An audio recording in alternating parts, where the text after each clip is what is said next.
This podcast is sponsored by Ramp. Look, there's feelings, and then there's the facts. If you're feeling like your finance team is bogged down in mundane manual tasks, the fact is, you need Ramp. Ramp is the corporate card that makes the expense process fast and easy. The moment your team makes a purchase, Ramp handles everything.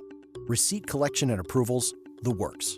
With Ramp, you can cut your month-end close from 5 days to 1, customize approval workflows, and get complete control over every transaction. Facts. Over 25,000 businesses trust Ramp, including Shopify and the Boys and Girls Club of America, which is why they were just named #1 in spend management by G2. Facts. Start using Ramp and you'll have more time to spend scaling your business. And that'll feel really good.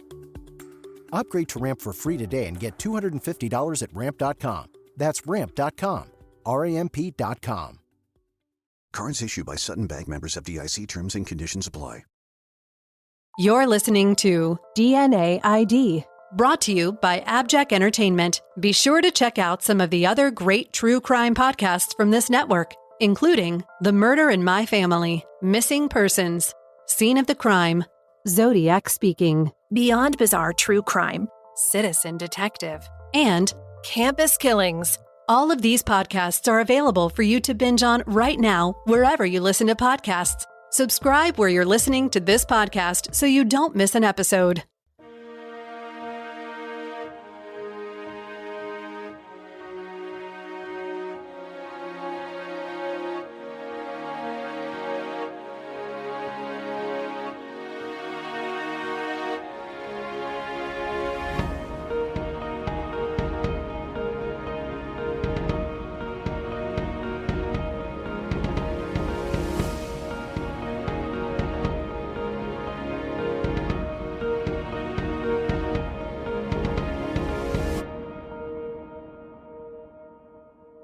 On Monday, December 30th, 1985, a couple was walking along Mountain View Road in Auburn, Kings County, Washington, when they saw a white Lincoln Continental down a steep ravine. This was in the 2000 block of Mountain View Drive Southwest, across the street from the Mountain View Cemetery entrance. It appeared that the car had veered off the road and crashed down the wooded embankment. Two cemetery employees carefully climbed down the steep wooded hillside, digging into the dead leaves and undergrowth until they reached the vehicle. To their surprise, there was no one in the car, but a human skull lay on the ground within feet of the vehicle. It had not come from inside the car. The accident had just happened. The person in the vehicle hadn't had time to decompose to the point of skeletonizing. Instead, it quickly became apparent that the plunging vehicle had plowed into the earth on the hillside and had dislodged the skull, partially buried in the dirt and leaves. This was very, very bad news to the investigators in King County. They knew immediately that this skull was not a one-off. It lay on the ground about 250 yards from where another skull, that of young Kimmy Kai Pitzor, had been found 2 years earlier. It was immediately recognized that this was almost certainly the work of the Green River Killer. The Green River Killer was the moniker given by the media to the unknown serial killer who, at this time in December 1985, was believed responsible for the murders of 32 young women whose bodies had been found in the Green River region of King County since the summer of 1982, and the disappearances of 11 others. That number was about to go up. Search and rescue teams descended on the area wearing hard hats and protective gear and started pouring over the ravine looking for more bones.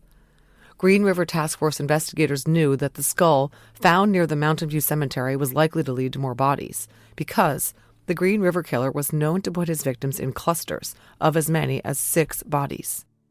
Kimmy Kai Pitzor's skull had been found 2 years earlier, but the rest of her had never been found. The finding of yet another skull was not a good sign because it clearly was not the rest of Kimmy Kai.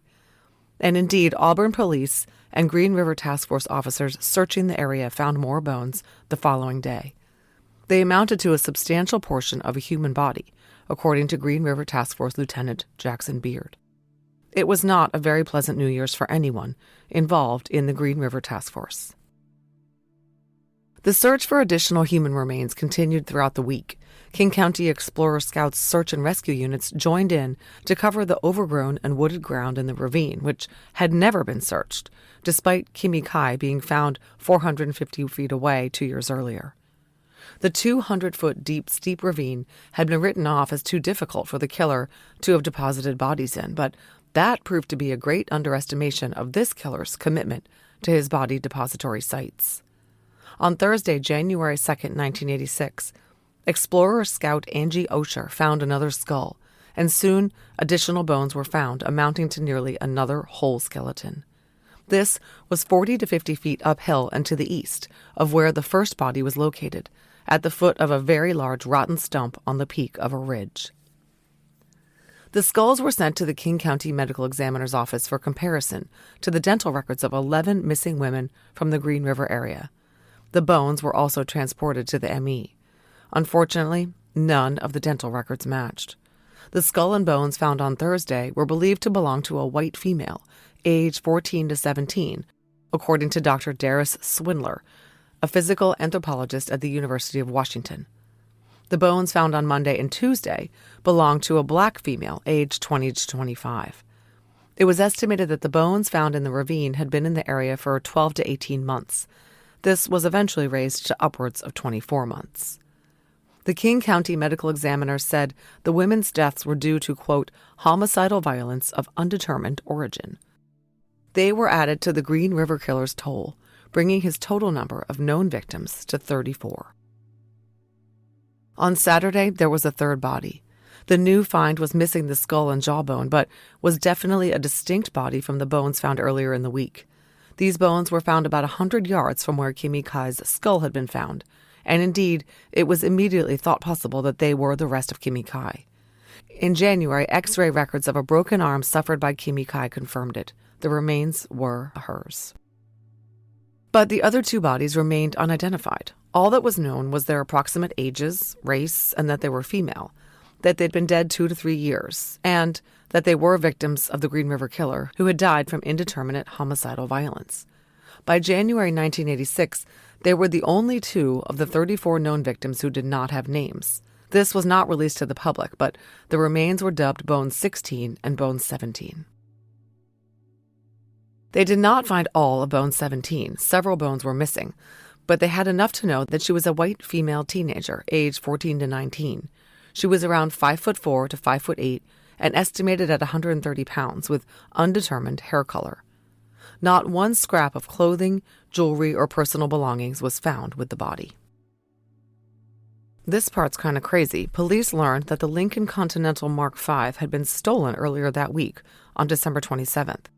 Police issued a statement that they could not rule out that the car had been stolen by the killer, specifically for the purpose of ditching it down the ravine to attract the attention of the investigators to that area, a little hint of where they should be looking for more of his victims.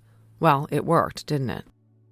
It's kind of hard to believe that this wasn't already happening, but in January 1986, it was announced that the FBI was assigning 10 full-time agents to the Green River Task Force. Apparently, the fact that 2 of the now 34 victims had been transported across state lines, from Washington to Oregon, was the impetus for the FBI to commit some part-time agents to the task force the previous fall. But now, the FBI was making a full showing. The task force was already staffed with 42 King County police officers, 2 detectives from Seattle, and 2 Port of Seattle officers. The task force also hired 9 full-time data clerks to help in uploading all the information gathered by the investigation into a new $200,000 computer system designed to help the investigators cross-reference information. By November 1987, the Green River Killer's suspected death toll was up to 37 victims, and the task force had 12,000 names on its list of potential suspects. The killer had not struck in 4 years, and speculation was that he had left the area or been imprisoned for something else or died. Quote, "We may well have interviewed the Green River Killer and not yet been able to know verifiably that person is the Green River Killer," Lieutenant Dan Nolan of the Green River Task Force told the media.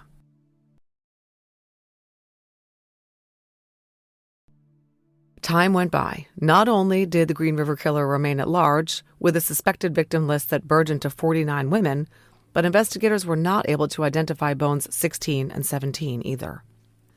At the time, there was no way to link skeletonized remains to missing persons, other than by comparing missing persons reports to specific bone structures and evidence. None of the missing women in the area fit the specifications of bones 16 and 17, although many comparisons were made and then ruled out. Meanwhile, the Green River Task Force actually came across the name Gary Ridgway a number of times and actually interviewed him more than once. In 1982, he was arrested for engaging in prostitution. In 1983, Ridgway was questioned after a tipster said that his truck resembled the one he saw Marie Malvar getting into before she vanished.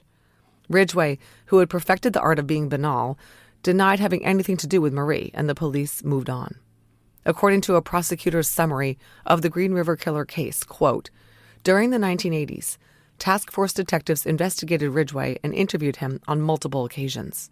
He was generally cooperative. He admitted dating prostitutes, including at least one of the missing victims.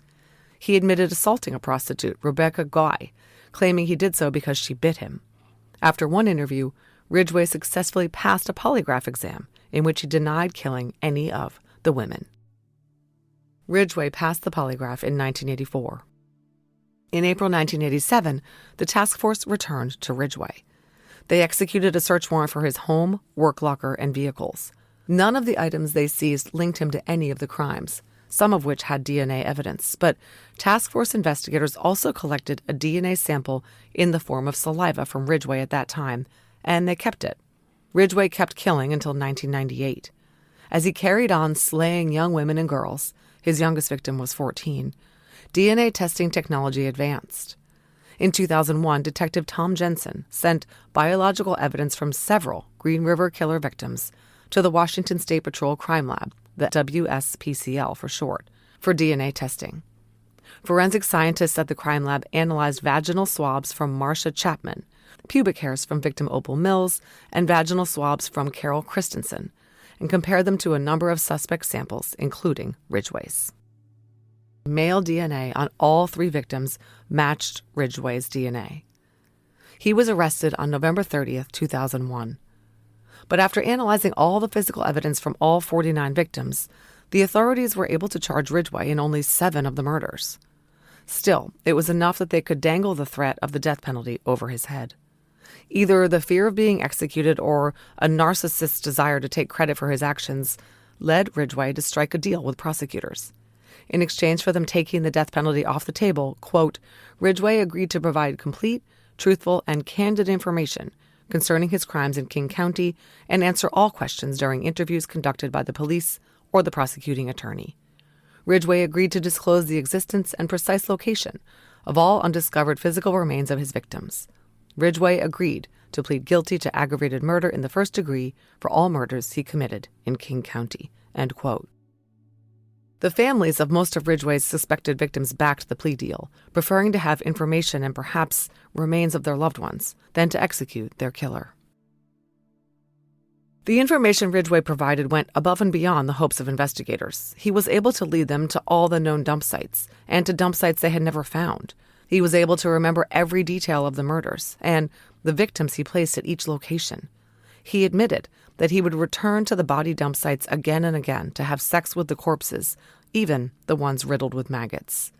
He was a true psychopath in every sense of the word, but he was also clever and cunning. As the Washington Post said, quote, Ridgway took a more disciplined, careerist approach to serial murder than any other American ever has.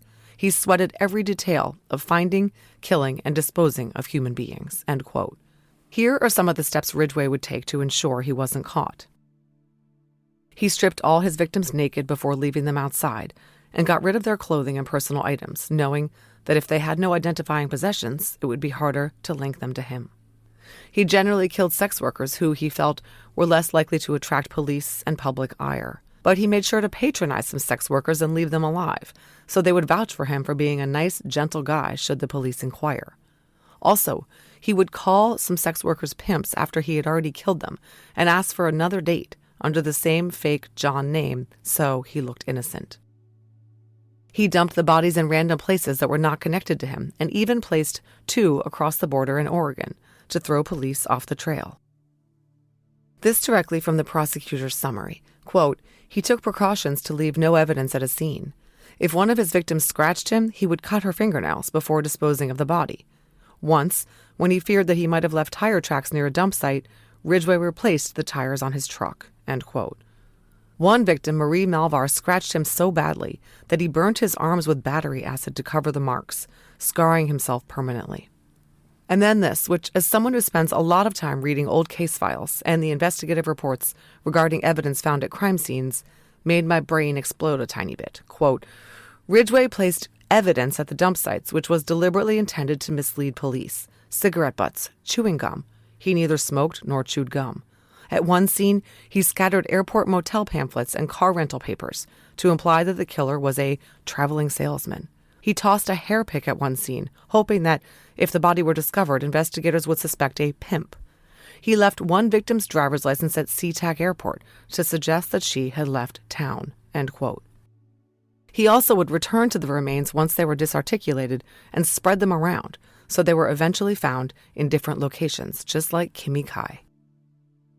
It really wasn't surprising that given the lack of resources in the 1970s and 1980s, no DNA, no GPS, few surveillance cameras, and so on, that Gary Ridgway managed to elude capture for so long.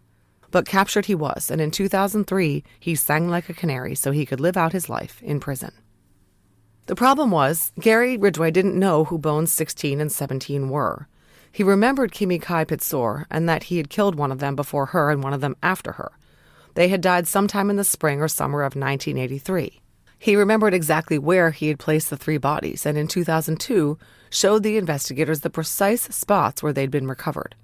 He told them he chose the wooded ravine because he used to drive by the cemetery on his way to work as a truck painter at the Kenilworth plant, and thought it looked like an excellent place to put some of his bodies. This from the Seattle Times, quote, Tom Jensen, a retired King County Sheriff's detective who dedicated most of his career to the Green River case and still volunteers his institutional knowledge with investigators, recalled that Ridgway confessed to leaving three victims near the cemetery. He said he killed them, strangled them, and then took them down the hill and put them at the bottom of the ravine, Jensen said. Then he talked about going back and picking up one skull and taking it up to the top of the hill where he dropped it and couldn't find it in the dark. He moved things around. Just to throw you guys off, is what he would say.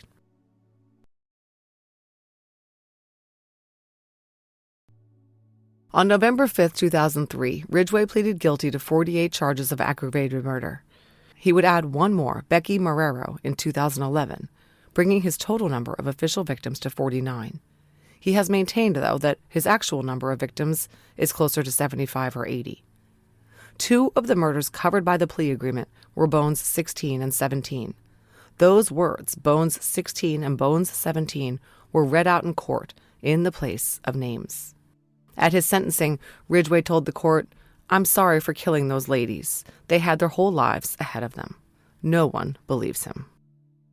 This from the Washington Post, quote, when a psychologist asked him to rate himself on a scale of 1 to 5, with 5 being the worst kind of evil, Ridgway thought for a moment. I'd say a 3. 3, the psychologist asked. Ridgway affirmed. For one thing is, I killed him. I didn't torture him. They went fast. Well, how considerate. In 2012, Bones 16 was identified through DNA testing as Sandra Majors. Sandra's family contacted King County authorities and said, our daughter went to Seattle in 1982 and disappeared. They requested kinship testing to be conducted to compare the unidentified victims of Gary Ridgway. That testing by the King County Medical Examiner's Office showed that Bones 16 was Sandra. Here is a letter from her family, quote, we were aware of the lifestyle Sandra lived, but she was still a part of our family. We last saw Sandra here in New York in 1982. We received a letter from her in 1982 with a Seattle postmark, but no return address. We never heard from her again and did not know what happened to her. Recently, one of Sandra's cousins saw a television show about the Green River Killer. We learned that the remains of some of the victims had not been identified. Since the last contact with Sandra had been the letter from Seattle, we decided to make contact with investigators to see if Sandra was one of the unidentified victims. We respectfully ask that the media allow us privacy. Bones 17 was not so fortunate. She remained unidentified, even though that same year, in 2012, she was entered into NCMEC and NamUs's databases. Time passed. In 2006, the National Center for Missing and Exploited Children had created a reconstructed image of Bone 17 based on her skull structure, hoping that someone would recognize her. Another was done with updated technology in 2016. Isotope testing was also performed by the Smithsonian, the process of conducting chemical testing on the bones to determine what waterborne isotopes are embedded, which can indicate geographical connections. Per Global News Canada, quote, results show she was either from or had spent time in Alaska, Montana, North Dakota, Idaho, Wyoming, or several portions of southern Canada, including British Columbia, Alberta, Saskatchewan, Manitoba, Ontario, Quebec, Newfoundland, and Labrador. It didn't help. No one came forward to identify Bone 17. 3 Ridgway victims now remained unidentified, Bone 17, and 2 sets of remains labeled Bones 10 and Bones 20. In 2021, there was a push to identify Bone 17. King County Sheriff Mitzi Johannecht told the media, quote, there is renewed urgency in this case. 35 years have passed since Bone 17's discovery, and investigators want to connect the family before memories and other evidence fade, end quote. An investigation team from the King County Sheriff's Office Major Crimes Unit began working with famed anthropologist Dr. Catherine Taylor to conduct additional testing. Using grant money, they also began working with Parabon Nanolabs. This from Parabon's press release, quote, in September 2019, KCSO reached out to Parabon for assistance. Despite only 3.04% of the entire sample registering as human DNA, due to the commingling of bacterial and or plant DNA, Parabon was able to provide DNA phenotype information, end quote. Parabon's bioinformatics processes permitted the lab successfully to create a SNP profile of Bone 17 using genetic markers in her genome, which permitted Parabon to conduct phenotyping. The phenotype information about Bone 17 gathered from her DNA was used by NCMEC to produce a scientific composite of Bone 17 using 3D modeling software. It showed her with fair skin, an oval face, blonde hair, blue eyes that were set a little close together, full cheeks, and a thin nose. All of this took about a year. Then Parabon's C.C. Moore commenced the forensic genealogy analysis on the Bone 17 case.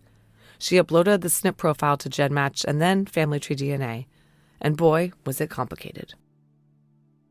The genealogy analysis in this case took nearly 2 years. The top DNA relative, a male, matched Jane Doe, i.e. Bone 17, at 343 centimorgans of DNA. But he was deceased, which meant that he could not be helpful in providing family tree information or a reference sample. And the more Cece dug into this top DNA relative, the more hazy the picture became. And the reason for this was Cece figured out that he was adopted. She had to figure out who this top DNA relative really was, not his adopted name, but his birth name, to see where he related to Bone 17. This top DNA relative was descended from a group of sisters who were very hard to track. One of them was his birth mother, but it was hard to figure out which one. They had all married a bunch of times, with lots of name changes and geographic relocations and children that Cece had to try to pin down. There were also misattributed parentage events throughout the family at different generational levels, meaning that family members who were full kinship relations on paper were actually half kinship relations. The purported father of these sisters, who was actually not the father of some of them, also used an alias, moved across the country, and started a whole new life under this new name. All of this gives me a massive headache, and Cece told me that even she was spinning her wheels. Cece did have a genetic network including the name Du Bois, which turned out to be Bone 17's maternal grandmother's name, but she didn't know this at the time. She had one line with French-Canadian roots that she could not find a connection to, and another from Poland. On Bone 17's paternal line, she could only find fourth great-grandparents. All of this required mapping out 2 to 3 dozen second through eighth cousins of Bone 17 and going back to the 1600s. She told me she was eventually able to triangulate at Bone 17's second great-grandparents through their marriage, and their granddaughter proved to be Bone 17's grandmother. The top DNA relative was likely a half first cousin once removed to Bone 17, who on paper was a full cousin. So finally, Cece was able to isolate the family tree branch she believed Bone 17 must fall into. She knew she was looking for a teenager, which complicates things in these old cases because the young person usually left few public footprints behind. They aren't old enough to vote, they don't own property, they don't pay taxes, they might not even have a driver's license. And of course, in the 1980s, there was no digital footprint either. This victim did not have a Facebook page, and according to the publicly available historical documents Cece could access, no one in the family she was looking at fit the bill. Then, searching old newspaper databases, she found an obituary. In the January 19, 1972 edition of the Seattle Times was reference to the passing of William S. Razpotnik. Cece had searched this surname, knowing from the DNA relatives in the databases that Bone 17 was somehow connected to this family, but she had no other matches to the line containing the Razpotnik name, so it was a shot in the dark.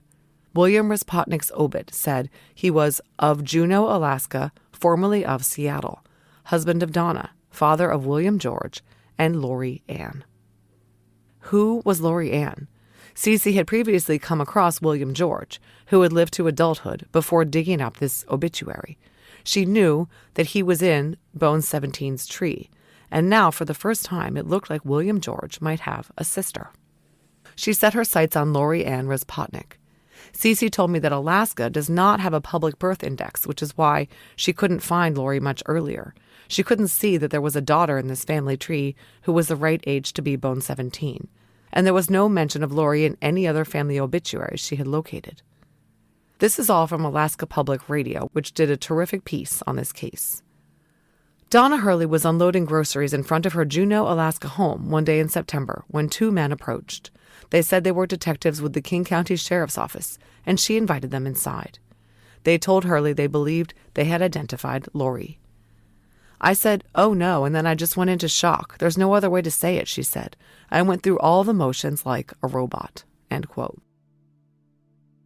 The detectives requested a DNA sample from Donna. In a daze, she gave one. The sample was sent to the University of North Texas, which tested the sample against the DNA obtained from Bone 17. The testing confirmed a parent-child relationship. Bones 17 was Lori Anne Razpotnik. Lori Anne Razpotnik was born on November 13, 1967, in Juneau, Alaska, to young parents Donna Marks and William S. Razpotnik, Jr. She had an older brother, William George, born in 1965. The family lived in Alaska but moved to Lewis County, Washington when Lori was a child. Donna has described Lori as a whip-smart kid who could get A's in school without trying and who was a real firecracker. She was adventurous, daring, not afraid of anything. She played baseball. She rode horses and snowmobiles. She ran track and wanted to ride motorcycles. She trained the family dog named Flip to perform in a dog show. She took on anyone bullying her older brother. She was what we used to call headstrong. But Lori was deeply affected by her father's death from Hodgkin's disease in 1972 when he was just 24 years old. Lori was only 5. She was a daddy's girl, and his loss was devastating. Perhaps that partially explained her brashness and need for adrenaline. Donna said that when she reached her teen years, Lori started to butt heads with her and became a discipline problem for the single mother. Lori started to get in trouble in the 7th grade, skipping school, shoplifting from local stores, and even running away several times. Her mother told KUOW, quote, "Lori was in that rough and awkward teenage stage. It was just a tough period for her." Donna recalled the incident that resulted in Lori leaving the house that last time, in 1982, when she was just 14. Lori wanted a horse, badly. She begged, pleaded, whined, negotiated. She would pay to rent stall space and feed and water the steed. Donna said no. Horses are expensive, and she was a single mom struggling to raise 2 kids on her own. It was a non-starter, and Donna felt she had no choice but to embrace tough love with her rebellious teen daughter. Lori was infuriated and left. This time, she didn't come back. But she did call once. Donna believes it was Thanksgiving 1982 when Lori phoned her grandparents' house, where she knew the family would be, and said she was living in Seattle. She was happy. Her mom had no idea how her daughter was supporting herself or how she planned to pay for the Christmas presents she said she planned to send home. No presents arrived. They never heard from Lori again. Donna tried to find Lori by hiring a PI, but he couldn't locate Lori. And the year Lori left was when the Green River Killer began his murderous campaign against women in King County, where Seattle is, where Lori said she had gone. Donna told the New York Times that as stories about the Green River killings hit the news over and over again, she wondered in the back of her mind whether her daughter could have met that fate. But she dismissed those fears, certain that someone would have told her, someone would have come knocking. No one did. Donna said, quote, "It was easier to go on with life thinking that she was alive and well and raising a family and, just being herself." She admitted later that she was in denial. She says she saw photos of the Jane Doe Green River Killer victims when they were released, but never thought that any of them looked like Lori. And when the police showed up and told her they believed they'd identified Lori, she still didn't recognize the phenotype-based composite image they showed her. It wasn't Lori. Her daughter had curly hair. Her daughter had an impish grin. But it was Lori. Now 76 years old, Donna finally had her daughter back. She admitted to Alaska Public Radio that it was a relief to finally have answers. Quote, "I guess everyone calls it closure, but to me, it was just a relief. All of the what ifs, how come, where has she been, all the questions that go through your mind. You quit trying to fool yourself that she's alive and well, raising a family and everything is good. It's just a relief that all of that is off your shoulders and off your mind," end quote. Lori's brother William had died of cancer in 2010 at age 44. And of course, her father had died when she was a child. Donna said she intended to bury Lori at Evergreen Washelli Cemetery in Seattle, where her father was buried. Donna told KUOW, quote, "I've buried my entire family now. She will be the last one." Donna told Fox 13 Seattle that the knowledge that Lori was killed by the Green River Killer gives her a new layer of guilt that she couldn't find her daughter, could not save her from that fate. She and other family members told King 5 that while they were relieved to have closure on Lori's case, it was hard to swallow that Gary Ridgway remains alive and well in prison at the Washington State Penitentiary in Walla Walla. He has been there longer than Lori was alive. One thing I would like to know the answer to, whether it was indeed Gary Ridgway who stole that Lincoln Continental and drove it down the ravine where Kimmy Kai, Lori, and Sandra Majors were. Sergeant Eric White of the King County Sheriff's Office told me the answer to that might be buried somewhere in the thousands of pages of Ridgway interview transcripts. If anyone listening knows the answer, please reach out. Personally, I feel that knowing what we know about Ridgway and the diabolical games he played, it's too much of a coincidence to not have been him. Let's talk about the two other unidentified Ridgway victims. Bones 10 had been found on March 21, 1984, by the dog of the manager of the Little League baseball field in Burien, Washington. The DNA Doe Project took on the task of identifying Bones 10. In 2020, the all-volunteer organization announced that it had successfully used genealogy to identify this Ridgway victim as Wendy Stevens, who had run away from home at age 14.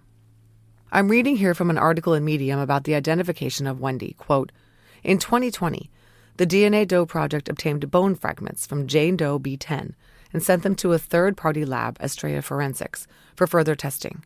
Astrea Forensics was able to create a family tree for Jane Doe B10, and after much searching, they came across the possible parents of Jane Doe. In late 2020, Cecile Gasper of Denver, Colorado, received a knock at the door she never thought would come. Cecile agreed to submit a DNA test. Weeks later, she finally learned the long-awaited truth. In August 1983, Cecile's daughter, 14-year-old Wendy Stevens, disappeared from their Denver, Colorado home. Wendy was a bright and intelligent young woman, but in the summer of 1983, she'd become rebellious and was hanging out with the wrong crowds. She would run away from home for a few days at a time. But August 1983 would be the last. Cecile tried to report her daughter missing, but was brushed off each time," end quote. According to the DNA Doe Project, early in 2019, one of Wendy's parents had taken a direct-to-consumer DNA test and uploaded the results to GEDmatch, hoping to learn the fate of their daughter. Unbeknownst to the parent, GEDmatch changed the setting on that kit in May 2019 as part of their new policy regarding law enforcement's access to matches. Because the parent's kit remained opted out when the DNA Doe Project uploaded Jane Doe's data in September 2020, that important connecting lead was not immediately available to the team. Since Lori's case was resolved, the final unidentified victim of the Green River killer has been given her name back. This was one of the 2 women Gary Ridgway dumped in Tigard, Oregon, who were found in 1985. One set of the remains was just a skull, and she was identified through dental records as Tammy Lyles. Separate, skull-less remains located in 2003 near Kent Des Moines Road in South King County, Washington, after Ridgway led investigators there, were unidentified, and the woman became known as Bones 20. But in 2023, testing and forensic genealogy by Othram Labs on Bones 20 proved that those remains were, in fact, the rest of Tammy Lyles. She was the last of Ridgway's 49 confessed victims to be identified, finally quashing the after effects of the unimaginable havoc wreaked by Gary Ridgway. But who knows how many more are out there. Recently, I let listeners know about a new benefit available to them called an AbJack Insider subscription that's available through Apple Podcasts. An AbJack Insider subscription will give listeners ad-free access to every bit of DNA ID content published, both past episodes and future episodes. It will also give you benefits like early access and bonus content. Head over to Apple Podcasts and click on the DNA ID show page or the AbJack Entertainment channel to start a free trial. Thanks for listening to this episode of DNA ID. If you'd like to listen to the show ad-free and help support the show in the process, please head over to patreon.com/DNAID. And if you're interested in some fun DNA ID merch, visit the store at customizedgirl.com/s/DNAID podcast.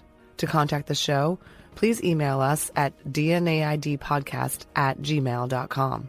Follow us on social media at DNAID Podcast on Instagram, at DNAID Podcast on Twitter, or on Facebook at facebook.com/DNAID Podcast. Finally, if you want to visit our website, go to dnaidpodcast.com. You'll be able to get all the episodes of the show, leave comments on episodes that I can respond to, and you can even leave voicemails. You'll get all the latest news about the show and important updates. Find links to our social media, merch, and a lot more. It's really your one-stop shop for everything DNA ID. DNA ID is written, researched, and hosted by me, Jessica Betancourt. It's produced by me and Mike Morford of AbJack Entertainment. Music by Connor Betancourt. Check out our other collaborative podcasts, Scene of the Crime, Missing Persons, and Beyond Bizarre True Crime.